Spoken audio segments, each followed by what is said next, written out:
الحمد لله وحده والصلاة والسلام على من لا نبي بعده أما بعد فأعوذ بالله من الشيطان الرجيم بسم الله الرحمن الرحيم وإذ قال لقمان لابنه وهو يعظه يا بني لا تشرك بالله إن الشرك لظلم عظيم صدق الله مولانا العظيم وقال النبي صلى الله تعالى عليه وسلم أشد الناس بلاء الأنبياء ثم الأمثل فالأمثل وقال النبي صلى الله تعالى عليه وسلم إن الله يرفع بهذا الكتاب أقواما ويدع به آخرين وصدق رسوله النبي الكريم ونحن على ذلك لمن الشاهدين والشاكرين والحمد لله رب العالمين يا خير من دفنت باللقاء أعظمه فطاب من طيبهن القاء والأكم نفس الفداء لقبر أنت ساكنه فيه العفاف وفيه الجود والكرم یا رب یہ التجا ہے گر کرم تو کرے وہ بات دے زباں کو جو دل پہ اثر کرے الہی میں رہوں یا نہ رہوں الہی ہم رہیں یا نہ رہیں پر تمنا ہے کہ دین محمد رہے اور عزت قرآن رہے ان اللہ وملائکتہ یصلون علی النبی یا ایہا الذین آمنوا صلوا علیہ وسلموا تسلیما اللہم صلی علی محمد وعلی آل محمد کما صلیت علی ابراہیم وعلى آل إبراهيم إنك حميد مجيد اللهم بارك على محمد وعلى آل محمد كما باركت على إبراهيم وعلى آل إبراهيم إنك حميد مجيد قابل صد احترام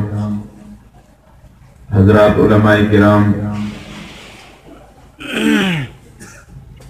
20 بگلہ آزاد کشمیر کے نہایت ہی قابل احترام بزرگوں مسلمان بھائیوں دوستوں عزیز نوجوان ساتھیوں آج ہم سب یہاں اس دارالعلوم فیض القرآن کے سالانہ تبلیغی اجتماع میں اس روحانی اجتماع میں دین کی نسبت سے جمع ہیں تقریباً 1 سال کے طویل وقفے کے بعد ایک بار پھر میں اپنے بزرگوں کی دعوت پر اس اجتماع میں حاضر ہوا آپ سے ملاقات کا مخاطب ہونے کا اللہ نے موقع عنایت فرمایا اللہ رب العزت سے دعا ہے اللہ رب العزت ہم سب کی حاضری کو اس اجتماع کو محض اپنے فضل و کرم کے ساتھ اپنے دربار عالیہ میں قبول و منظور فرما کر ہم سب کے لیے نجات کا ذریعہ بنا دے کافی دیر سے صبح سے آپ علماء کرام کا دیدار بھی فرما رہے ہیں اور ان کے ملفوظات ان کے نصائح کو بھی آپ سن رہے ہیں اور مجھے امید ہے کہ جو کچھ آپ نے سنا ہے وہ ضرور آپ نے یاد بھی کیا ہوگا اور ان نصائح کو آپ اپنے گھروں میں ساتھ لے کے جائیں گے۔ ان